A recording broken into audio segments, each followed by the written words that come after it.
Assalamualaikum warahmatullahi wabarakatuh. Perkenalkan, nama saya Yuliana Salsabila. Saya dari kelas SD. Langsung saja, di sini saya akan menjelaskan materi yang berkaitan dengan pengantar ekonomi dan keuangan Islam. Sebelum masuk ke materi mata kuliah ini, mari kita ulas apa itu ekonomi. Ekonomi itu berasal dari kata ekos dan nomos.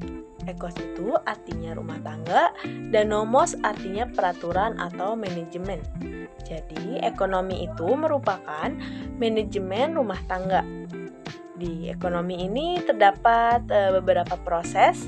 Yang pertama itu ada distribusi, ada produksi, dan ada konsumsi. Langsung saja, saya akan menjelaskan tentang sistem ekonomi pada masa Rasulullah terlebih dahulu. Pada teori ekonomi pada Nabi ini berdasarkan pada arahan yang ditemukan dalam Al-Quran.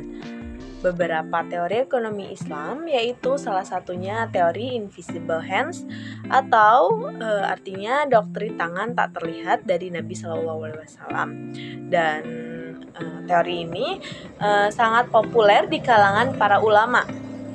Sistem ekonomi pada mayoritas di penduduk Madinah itu bekerja sebagai pedagang, namun ada juga yang bertani, beternak, dan berkebun. Berbeda dengan kota Mekah yang kering, sehingga memungkinkan kota ini mendukung untuk pertanian, peternakan, dan perkebunan saja. Di sini juga terdapat pemikiran ekonomi Islam di Indonesia.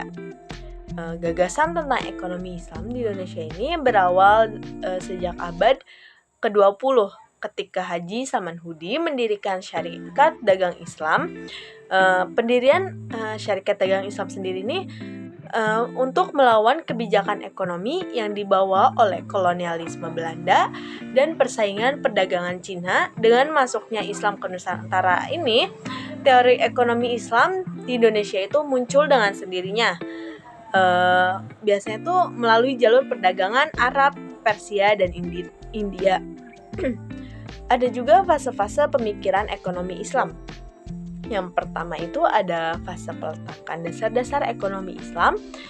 Yang kedua itu ada fase stagnasi. Dan yang ketiga itu ada kebangkitan kembali ekonomi Islam.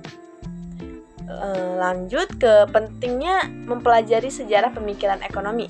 Kenapa sih penting mempelajari sejarah pemikiran ekonomi Islam?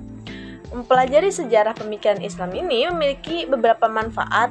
Salah satunya itu menumbuhkan pemahaman dan kekaguman yang lebih besar terhadap Islam. Karena dalam ekonomi Islam mengatur segala sesuatu secara sistematis. Di dalam mata kuliah ini juga membedakan antara ekonomi Islam dan ekonomi konvensional yang biasa kita dengar. Ekonomi Islam itu atau bisa disebut dengan ekonomi syariah, yaitu ekonomi yang mengedepankan atau menerapkan sistem atau aturan dengan cara Islam.